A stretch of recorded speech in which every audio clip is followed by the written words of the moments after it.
오늘도 말씀을 깨닫는 은혜와 함께 하나님 나라를 누리는 복이 있기를 주님의 이름으로 축원합니다.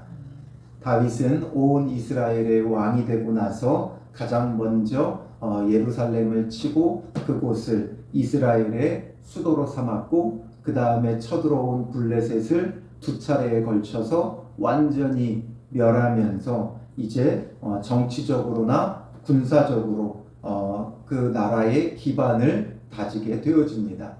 그리고 나서 다윗이 한 것은 오늘 본문에 보면 이제 신정 국가를 온전하게 세우기 위해 하나님의 궤를 이제 다윗 성으로 예루살렘으로 모셔오려고 하는 것이죠. 우리가 잘 알듯이 다윗이 하나님을 위해 이 언약궤를 모셔오려 했지만 뜻한 바와 다르게 그 가운데 하나님의 진노가 임하여서 먼저 1차는 실패하게 되어져요. 오늘 그것을 본문이 담고 있는데 1절에 보면 다윗이 이스라엘에서 뽑은 무리 3만 명을 다시 모으고 되어 있어요. 3만 명을 새롭게 뽑았어요. 무엇을 위해 이 3만 명이나 뽑았습니까? 2절에 보면 다윗이 일어나 자기와 함께 있는 모든 사람과 더불어 바알레 유다로 가서 거기서 하나님의 궤를 메어오려 하니, 하나님의 궤를 메어오려고 3만 명을 뽑았어요. 그러니까 이게 그냥 하나님의 궤를 옮긴다는 것이 그냥 궤짝을 옮기는 일이 아니에요. 하나님의 궤, 하나님의 임재의 상징이고 또 그룹들 사이에 만군의 여호와의 이름이 있기 때문에 이것이 보통 일이 아니므로 다윗은 3만 명이나 뽑아서 바알레 유다로 가요. 이 바알레 유다는 기럇 여아림의 옛 이름이에요. 이 기럇 여아림은 예루살렘 서쪽 약 15km 지점에 있습니다. 그래서 이 15km 가량의 거리를 언약궤를 옮기는 데 있어서 다윗은 신중을 기하는 거죠. 그런데 이 법궤가 왜 여기 있었냐 하면 우리가 사무엘상 초반에 보면 알겠지만 이들이 아벡 전투에서 블레셋 사람들에게 이 언약궤를 빼앗겨요. 그런데 이 언약궤가 가는 곳마다 블레셋 사람들이 하나님의 진노로 인해 저주를 받으니까 이것을 이제 다시금 이스라엘에게 돌려보냈고, 그래서 이제 그 돌려보냈을 때 이 언약궤가 이 기럇 여아림으로 들어오게 되어졌고, 여기서 약 70년 동안 이곳에 보관되어 있었어요. 뭐 말이 보관이지 방치되다시피 했던 것이죠. 그러니 이제 다윗은 하나님의 나라를 이루기 위해서 이 언약궤를 이제 예루살렘으로 모셔오려고 했던 거예요. 그래서 3절에 보면 그들이 하나님의 궤를 새 수레에 싣고 되어 있죠. 새 수레를 준비했어요. 뭐 지금 수레하면은 뭔가 달구지의 느낌이지만 이 당시에 새 수레라고 한다면 지금으로 치면 아주 좋은 고급 세단차를 준비한 거예요. 하나님의 언약궤를 옮기는 것이기 때문에 좋은 새 수레를 마련해서 이 새 수레에다가 싣고 옮기려고 했던 것이지요. 그래서 산에 있는 아비나답의 집에서 나오는데 아비나답의 아들 우사와 아요가 그 새 수레를 모니라. 뭐 사실상 아비나답의 아들 우사와 아효라고 되어 있지만 이 우사와 아효는 아들이라기보다는 사실상 손자 아니면 증손자쯤 될 거예요. 왜냐하면 이 하나님의 궤가 이 아비나답의 집에 보관되었을 때 이때부터 아비나답의 아들 엘르아살이 이 언약궤를 지켰죠. 그러니까 아비나답의 아들이 70년 전부터 지켰는데 이 아비나답의 또 다른 아들들이 이것을 이제 와서 옮길 수는 없어요. 그렇기 때문에 이 지금 아들로 번역했지만 아들이라는 히브리어 베네는 아들이라는 의미뿐만 아니라 자손이라는 의미도 함께 있어요. 그래서 아비나답의 자손인 우사와 아효가 그 새 수레를 모는데 그들이 산에 있는 아비나답의 집에서 하나님의 궤를 싣고 나올 때 아효는 궤 앞에서 가고, 그리고 다윗과 이스라엘 온 족속은 잣나무로 만든 여러 가지 악기와 수금과 비파와 소고와 앙금과 재금으로 여호와 앞에서 연주하더라. 이 법궤가 나아가는 데 있어서 이제 아효가 앞장서서 가고 그리고 다윗과 이스라엘 무리가 함께 하나님을 찬양하며 이것을 옮기게 되는 거예요. 그러니까 성대한 예배, 성대한 찬양으로 하나님 앞에 영광을 올려드리며 이 법궤를 옮기는 거죠. 그런데 이렇게 정말 주님을 위해 하나님이 다스리는 나라, 다윗이 자기가 왕이 되어서도 내가 왕이 아니라 진정한 왕은 하나님이시다라는 그 고백 속에 이 하나님의 궤를 옮기며 성대하게 찬양하고 예배하는데 뜻하지 않은 일이 벌어지게 되죠. 어떤 일이 벌어져요? 6절에 보면 그들이 나곤의 타작마당에 이르러서는 소들이 띠므로 이 소들이 끄는 새 수레에다가 이 하나님의 궤를 옮기고 있는데 갑자기 이 소들이 뛰게 되어져요.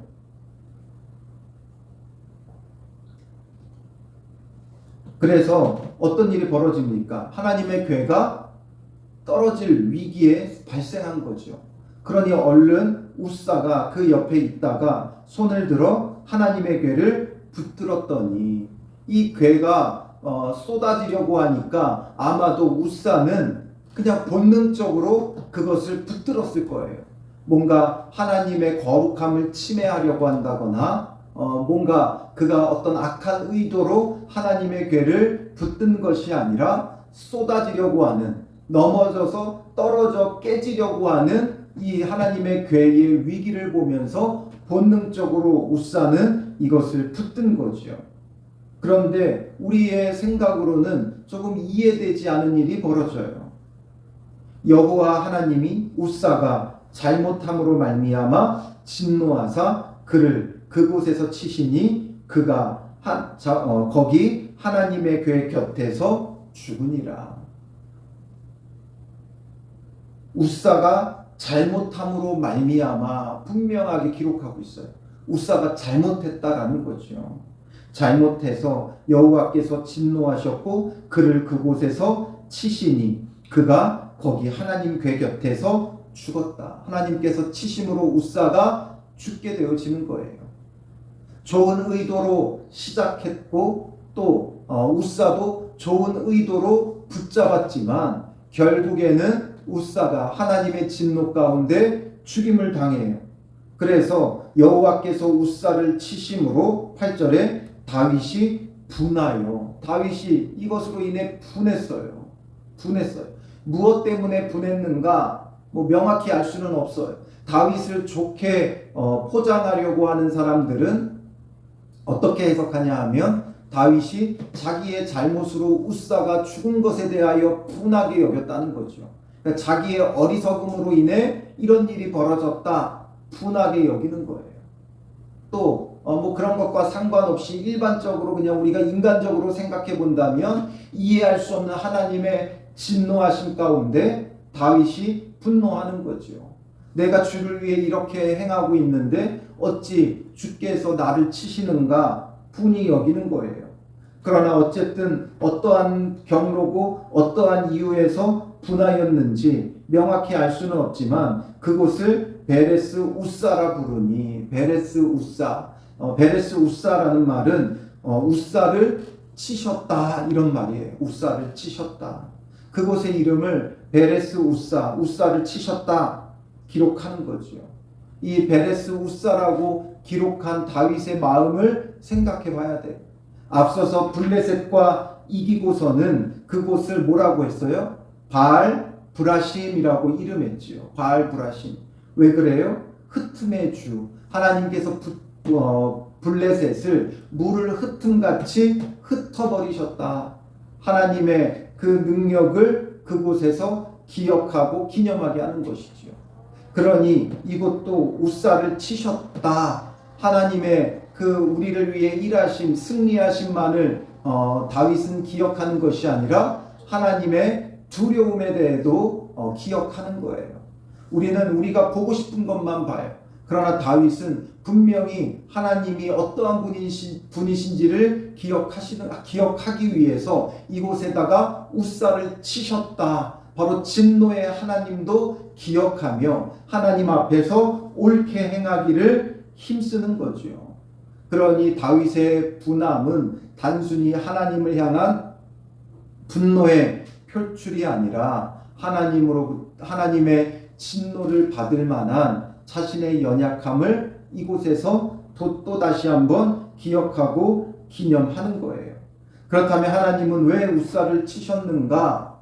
이것이 중요하죠. 다윗은 도대체 무엇을 기억했을까? 사실상 좋은 의도로 시작했기 때문에 우리는 좋은 결과를 기대하죠. 하나님께서 이제 다윗을 위해 그의 나라를 더욱 부강하게 하고 더욱 영광스럽게 할 것을 기대하지만 이 옮기는 과정 가운데 하나님의 진노가 임했다는 거예요. 여기서 중요한 건 우사가 그곳에 손을 댔다 안 댔다보다 더 중요한 것은 이미 그럴 수밖에 없는 상황을 이들이 만들었다라는 거죠. 법궤를 옮기는 방법이 있어요. 하나님께서 명하신 방법이 있어요. 그것이 무엇이었어요? 출애굽기 25장 14절부터 15절에 보면 그 채를 궤의 양쪽 고리에 꿰어서 궤를 매게 하며 채를 궤의 고리에 꿰는 대로 두고 빼내지 말지며 궤에는 반드시 채를 궤의 양쪽 고리에 꿰어 놓게 되어 있어요. 채라는 것은 긴 막대기예요.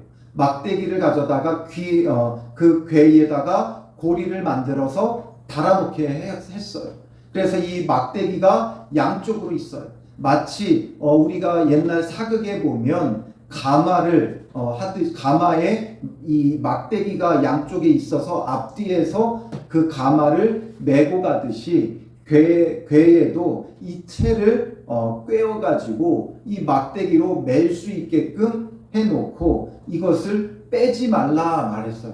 빼지 말라는 것은 항상 이 궤는 메어서 옮기게 되어 있는 거죠. 더 자세한 방법은 민수기 4장 15절에 나와요. 진영을 떠날 때에 아론과 그의 아들들이 성소와 성소의 모든 기구 덮는 일을 마치거든 고앗 자손들이 와서 맬 것이니라. 그러나 성물은 만지지 말라. 그들이 죽으리라. 회막 물건 중에서 이것들은 고앗 자손이 맬 것이며 되어 있죠. 고앗 자손이 레위 지파 가운데서도 특별히 고앗 자손이 이 성물의 기구를 옮기는 일을 맡았기 때문에 고앗 자손들이 이것을 메고 옮겨야만 하는 거예요. 그런 가운데 뭘 분명히 말했어요? 성물은 만지지 말라. 성물은 만지지 말라. 그러니까 지극히 거룩하기 때문에 하나님이 거룩하신 것처럼 이 성막은 하나님을 우리를 위해 이 땅에 오실 임마누엘의 하나님을 예표하는 거예요.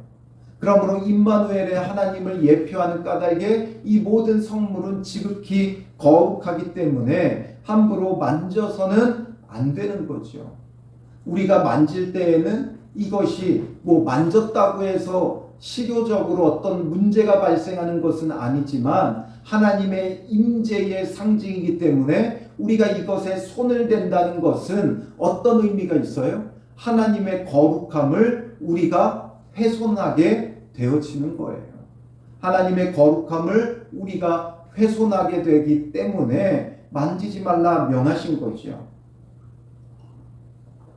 그런데 우사가 여기에다가 손을 댄 것은 물론 모든 게 의도는 좋죠. 언약궤를 옮겨가는 것도 의도는 좋고 또 떨어지려고 하는 이 언약궤를 붙잡는 것도 의도는 좋아요. 그러나 이것을 통해서 하나님의 공의가 어떻게 된 거예요? 훼손된 거죠. 죄인된 우리가 공의를 훼손한 거예요. 그렇다면 떨어지게 놔뒀어야 됩니까? 놔뒀어야 돼요. 떨어지게 놔뒀어야 돼요. 감히 우리가 하나님의 그 거룩하심을 훼손할 수 없다는 것. 즉 죄인된 우리는 함부로 하나님 앞에 나아갈 수 없다는 하나님에 대한 이 경외함이 우리 가운데 있다면 함부로 손을 댈 수 없는 거죠. 함부로 손을 댈 수 없는 거예요. 언약궤가 떨어져 깨어지는 한이 있더라도 여기에는 손을 대면 안 돼요. 그러니 이 웃사는 자기도 모르게 이미 이 하나님의 궤가 자기 마음 가운데는 하나님의 임재, 임마누엘의 하나님 예수 그리스도가 아니라 궤짝으로 보였던 거예요. 우리가 늘 가까이 하다 보면 그것이 얼마나 귀한지를 잃어버려요. 처음에야 대단한 줄 알죠. 그러나 시간이 지나면 이것이 그냥 아무것도 아닌 게 돼요. 그러니 지금 이 언약궤가 블레셋으로부터 귀환했을 때 얼마나 이 궤로 인해 기뻐했고 이 궤에 대한 경외심이 있었겠어요. 그런데 지금 이 궤가 아비나답의 집에 70년 동안 보관되어 있다 보니까 매일 보고 매일 관리하고 그러다 보니 이 궤가 너무나도 익숙해져 버린 것이죠. 그러니 이것을 어떻게 대해야 하는지 그들도 이제는 잊어버린 거예요. 그냥 늘 하던 대로 하다가 결국에는 그 하나님의 거룩함과 하나님의 경외, 하나님의 그 공의로우심, 하나님에 대한 경외심이 이들 가운데 사라져 버린 거죠. 그러니 마치 그냥 궤짝을 붙잡듯이 얼른 웃사가 이 궤짝을 붙든 거예요. 그러니 이들에게 지금 이 궤에 대한 마음이 처음과 다른 거죠. 오늘 우리도 그렇지 않아요? 예수님을 처음 믿고 영접했을 때 예수님을 대하던 우리의 마음과 10년, 20년 신앙생활하며 예수님의 이름을 부를 때의 마음이 달라요. 예수님을 영접하고 드리는 그 감격적인 예배와 지금 드리는 예배는 달라요. 그때의 그 감격, 예배에 정말 신실하고 진실하게 참여하던 마음과 이제는 수십 번, 수백 번, 수천 번 드린 그 예배로 인하여 우리가 예배에 대해서 너무나 익숙해진 것은 다르죠. 그러니 우리가 어떤 실수, 어떤 잘못을 범하는지도 알지 못하고 예배를 드릴 때가 있는 거예요. 우리는 예배 드렸다고 하나님을 위한 것처럼 여겨지지만 정말 사람 중심의 예배를 드린다면 이 예배가 하나님의 공의를 오히려 훼손하는 것이 되어지는 거죠. 우리는 기도한다고 하지만 그러나 정말 내 마음대로 내 뜻대로 드린 기도가 하나님께 영광스러운 기도가 될 수 없는 거죠. 이들이 이 하나님의 궤를 옮기는 데 있어서 정말 중요한 건 하나님을 경외하는 마음으로 올바르게 옮겨야 된다는 거죠. 의도가 좋다고 어떻게 해도 상관없는 게 아니에요. 분명히 성경에 이 하나님의 궤를 옮기는 방법이 기록되어 있어요. 그럼 하나님의 말씀대로 행해야 돼요. 그런데 자기들이 보기에 편한 방법, 자기들이 보기에 더 좋은 방법을 택한 거예요. 15km를 옮겨야 되는데 기왕이면 좋은 곳에 좋은 방법으로 옮기자 하면서 수레를 이용한 거죠. 그러니 하나님께서 의도적으로 이 소들이 뛰게 만든 거예요. 하나님의 궤가 블레셋에서 돌아올 때는 어떻게 돌아왔어요? 블레셋 사람들이 어떻게 돌려보냈어요? 그때도 수레에 싣고 젖나는 암소 2마리가 끌고 왔어요. 그렇기 때문에 젖나는 암소 2마리이기 때문에 이들은 본능적으로 어디로 가게 되어 있어요? 자기 새끼에게 젖 먹이기 위해 돌아가게 되어 있어요. 그런데도 이들이 그렇게 하지 않고 언약궤를 싣고 이스라엘로 올라가죠. 그때가 오히려 더 이 소들이 날뛸 수 있고 돌아갈 수 있는 그런 때였지만 이때에는 소들이 뛰지도 않고 언약궤를 잘 운반해서 이스라엘로 옮겨왔는데 이제는 새 수레로 모두가 하나님을 찬양하고 예배하는 가운데 이 수레를 옮김에도 불구하고 이 소들이 뛰었다라는 거예요. 의도가 좋았지만 그들의 의도와 다르게 좋지 않게 일이 끝나게 되어진 거지요. 이것을 통해 우리는 분명히 기억해야 돼요. 의도가 좋다고 결과까지 좋지 않아요. 의도가 좋다고 우리가 어떻게 해도 상관없는 것이 아니다라는 거지요. 의도가 좋고 방법도 올바라야 돼요. 하나님 안에서는 우리가 무엇을 하든지 올바른 방법을 택해야 돼요. 그런데 항상 문제는 무엇이냐? 이 의도가 좋다는 마음 가운데 뭐가 문제가 되냐면 잘하려고 하는 게 문제가 되는 거예요. 예전에 유기성 목사님인가 어느 목사님이 설교하며 그 얘기를 한 게 기억이 나요. 성도들이 자꾸만 싸우려고 하더래요. 자꾸 싸우는 이야기를 들어보니까 이쪽도 잘하려고 하고 저쪽도 잘하려고 하는데 싸움이 나는 거예요. 문제가 뭔가 자세히 생각해 보니 잘하려고 하니까 싸우더라는 거예요. 잘하려고 하니까. 오늘 우리도 잘 생각해 보면 우리의 신앙 가운데 잘하려고 하니까 문제가 돼요. 그래서 목사님이 그랬대요. 우리 잘하지 맙시다. 잘하지 맙시다. 잘하는 게 중요한 게 아니라 올바르게 하는 게 중요해요. 하나님의 뜻대로 하는 게 중요해요. 하나님의 뜻은 한 가지지요. 그러므로 하나님의 뜻을 찾으면 잘하려는 것보다 하나님의 뜻을 찾고 하나님의 방법을 찾으면 한 가지가 돼요. 하나님의 뜻이 이것도 되고 저것도 될 수가 없죠. 그러니 하나님의 뜻을 붙잡으면 하나가 될 수 있는 거예요. 그러니 우리가 잘하려고 하니까 정말 이 수레를 어떻게 잘 옮길 수 있을까를 생각하니까 새 수레라는 방법이 나오는 거예요. 잘하려고 하니까 새 수레라는 방법이 나온 거예요. 어떻게 잘 옮길까? 15kg를 옮겨야 되는데 이 15kg를 옮기려고 하니 어떤 방법이 좋을까? 자기들의 생각으로 잘하려고 하니까 새 수레라는 방법이 나온 거예요. 어디서 이 새 수레로 옮기자고 어떤 경로로 새 수레라는 방법을 택했는지는 모르지만 지금 하는 모든 일들을 보면 그냥 하지 않아요. 3만 명이나 택했고 그리고 하나님 앞에 모든 악기를 동원하며 연주하고 찬양하면서 이 수레를 옮겨요. 그냥 단순하게 수레를 옮기자 이게 아니지요. 그런데 왜 방법은 하나님의 방법이 아니었을까? 하나님의 방법은 배제한 채 자기들이 잘 옮기려고 했기 때문에 이런 문제가 발생하는 거예요. 그러니 잘하려고 하는 그 욕심이 결국에는 하나님의 방법을 넘어서는 거죠.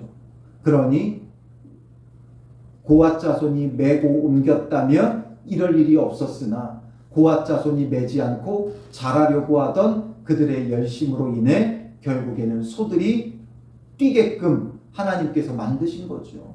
하나님은 그 소들이 뛰지 않게도 만드실 수 있지만 뛰게도 만드실 수 있는 거예요. 그들의 잘못된 방법을 깨달으라는 거죠.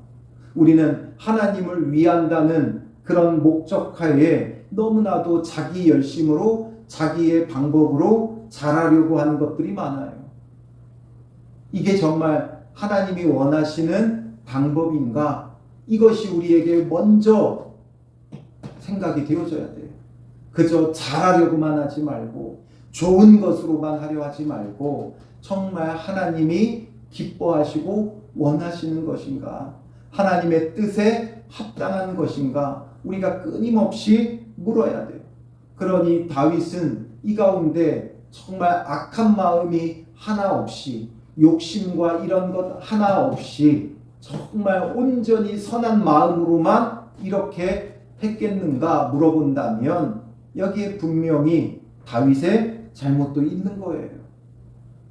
그의 열심이 지나쳐서 정말 하나님 앞에 순종하기보다는 뭔가 이 언약궤를 자기의 성으로 가지고 옴으로 정말 하나님과 함께하는 왕이라는 것을 백성들에게 보여주고 싶은 마음도 있었을 것이고 그러므로 인해 자기의 왕권을 더욱 강화하려는 그런 의도도 있었을 것이고 하나님 앞에 인정받는 왕이라는 걸 내세우고 싶은 그런 마음도 그 안에 있었던 거예요. 그러니 이런 일로 인해 그가 분하여하며 자기 자신을 돌아볼 수 있는 기회가 된 것이지요. 그렇지 않았다면 다윗은 어떻게 했을까요? 자기 마음대로 언약궤를 옮겨오고 그 다음에 자기 마음대로 뭐 했겠어요? 하나님을 위한다는 이유로 무엇을 했겠어요? 자기 임의대로 성전을 지었을 거예요. 우리가 결과적으로 알지만 다윗이 성전을 지으려고 할 때 하나님께서 어떻게 해요? 그로 하여금 못 짓게 하지요. 왜냐하면 다윗은 피를 많이 흘렸기 때문에 하나님 나라의 건설을 위해 그는 많은 전쟁을 치르고 많은 피를 흘렸어요. 그런데 다윗이 성전을 지으면 다른 민족에게서 빼앗은 것을 가지고 피를 흘리고 그들의 전리품을 빼앗아 가지고 성전을 지은 자가 되는 거죠. 그러니 하나님의 성전이 이방인들의 눈에는 어떻게 비춰지겠는가? 그러니 하나님께서 그로 하여금 못 짓게 하는 거예요. 이렇게 다윗은 이 일을 통해서 정말 하나님이 그의 참된 왕이 되어지는 거죠. 정말 하나님은 경외해야 할 대상이라는 걸 깨닫게 하시는 거예요. 그러니 오늘 우리도 분명히 알아야 돼요. 우리가 예배드리는 것 좋은 거죠. 그러나 우리의 방법으로 예배를 드리는 건 옳지 못해요. 우리가 잘하려고 하는 예배가 아니라 하나님이 기뻐하시는 예배, 하나님이 원하시는 예배가 무엇인가? 교회를 세우는 것 좋은 것이지요. 그러나 정말 하나님이 원하시는 교회가 어떤 교회인가? 우리는 늘 물어야 돼요. 선교하는 것 좋은 것이지요. 그러나 우리의 방식과 우리가 잘하려고 하는 것보다 하나님이 원하는 선교가 무엇인가? 이런 것들을 생각해야 돼요. 기도하는 것도 우리의 모든 신앙생활도 신앙생활이니까 하나님을 위한다고 하지만 정작 자기가 잘하려고 자기 편한 대로 자기 방식대로 신앙생활하죠. 하나님이 중심이 아니에요. 기도하는 것 좋아하는 사람들은 기도만 하고 찬양하기 좋아하는 사람들은 찬양만 하고 예배드리기 좋아하는 사람들은 예배만 드리고 성경 읽는 것 좋아하는 사람들은 성경만 읽으려고 하고 우리가 좋아하는 게 아니라 정말 하나님 앞에 올바른 걸 찾아야 돼요. 올바른 믿음, 올바른 신앙, 정확한 방법으로 주를 섬기지 않으면 우사와 같은 결과가 오게 되는 것이지요. 그러므로 우리의 모든 신앙 가운데 예배하고 기도하고 말씀 보고 묵상하고 모든 것 가운데 이게 좋은 것이라고 무조건 내가 원하는 대로 하는 게 아니라 잘하려고 하는 것이 아니라 하나님께 여쭙고 기도해야 돼요. 하나님 어떤 예배를 주님 앞에 드릴까요? 어떤 기도를 어떤 묵상을 어떤 신앙생활을 하는 것을 주님이 원하시고 기뻐하십니까? 끊임없이 묻고 하나님이 원하시는 방법을 따라서 참된 예배, 참된 기도, 참된 묵상, 참된 신앙생활을 우리는 해나가야 하는 것이지요. 잘하려고 자기 마음대로 해요. 잘하려고 하다 보니까 자기가 원하는 대로 하는 거죠. 하나님이 원하시는 게 무엇인가? 하나님 나라는 그렇게 이루는 거예요. 다윗이 순간 이것을 잃어버렸기에 하나님께서 치신 것이지요. 그래서 다윗이 9절에 보면 그날에 여호와를 두려워하여 이르되 여호와의 궤가 어찌 내게로 오리요 하고 다윗이 여호와의 궤를 옮겨 다윗성 자기에게로 메어 가기를 즐겨하지 아니하고 가드 사람 오벳에돔의 집으로 메어 간지라. 이제서야 메어 가죠. 즐겨하지 않아요. 여호와의 궤를 옮겨오는 걸 즐거워하다가 즐거워하지 않아요. 왜 그래요? 하나님의 진노가 임했기 때문에 이것을 가지고 왔다가는 우사뿐만 아니라 지금 예루살렘 성이 온 이스라엘이 하나님의 진노 가운데 멸망할까 두려워한 거죠. 하나님에 대한 두려움, 하나님에 대한 경외심이 다시금 다윗 안에 생겨난 거예요. 그런데 시간이 지나니까 이제 이것이 하나님의 하나님의 진노로만 여겨지던 여호와의 궤가 가드 사람 오벳에돔의 집에 석 달을 있었는데 여호와께서 오벳에돔과 그의 온 집에 복을 주시니라. 궤 자체가 진노가 되고 저주가 되는 것은 아니에요. 이 여호와의 궤로 말미암아 오히려 오벳에돔의 집은 석 달 동안 보관만 하고 있었는데 복을 받죠. 그러니 궤가 문제가 아니라 뭐가 문제예요? 내가 문제죠. 내가 문제예요. 예배가 문제가 아니라 내가 문제예요. 그래서 예수님께서도 영과 진리로 예배하는 자를 찾으신다 말씀하시죠. 사마리아 여인이 우리는 예배할 곳이 이곳에 있다고 하고 당신 유대인들은 저기에 있다고 하는데 어디서 예배하는 게 옳습니까? 물을 때 예수님께서 대답하신 건 그거예요. 어디다, 어떤 예배다, 이게 아니라 영과 진리로 예배하는 자들을 찾으신다. 예배의 장소, 예배의 방법이 문제가 아니라 예배하는 자가 문제다라는 거죠. 지금 모든 것을 넘어서 하나님의 궤를 어디로 옮겨가느냐가 문제가 아니라 또 어떤 방법으로 옮기느냐가 문제가 아니라 가장 문제는 온전히 경외하고 온전한 하나님의 방법을 찾는 자라면 이런 일이 벌어지지 않아요. 그러나 내가 문제인 까닭에 결국에는 내가 잘하려고, 내가 인정받으려고, 내가 복받으려고 하는 것들이 결국에는 하나님의 진노 가운데 놓이게 된다라는 거죠. 그러니 우리는 오늘 하루, 이 하루 어떤 믿음과 어떤 신앙으로 살아갈 것인가? 내가 하나님 앞에서 잘하겠다는 열심보다 하나님이 원하시는 것이 무엇인가? 하나님의 말씀에 순종하며 주님을 따르는 믿음의 사람들 되시기를 주님의 이름으로 축원합니다. 기도하겠습니다. 살아계신 하나님 아버지, 주를 경외함이 우리 가운데 너무나도 익숙해져 버려 경외의 대상보다는 그저 너무나도 평범한 하나님이 되어버렸고 늘상 부르는 하나님이 되었고 여호와의 이름을 망령되이 일컫는 자들이 되어버렸음을 보게 됩니다. 하나님의 궤를 옮기는 것이 마치 궤짝을 옮기는 것처럼 여겨지며 그들이 수레로 옮기려 하여 들었던 것처럼 우리도 잘하려는 열심과 우리의 생각과 우리의 방법이 하나님 앞에 익숙해져 버린 우리의 신앙이 올바른 방법을 찾지 못하고 내가 익숙한 방법, 내가 잘하는 방법을 동원하여 하나님을 섬기려 드는 우리의 악함 가운데 있음을 보게 됩니다.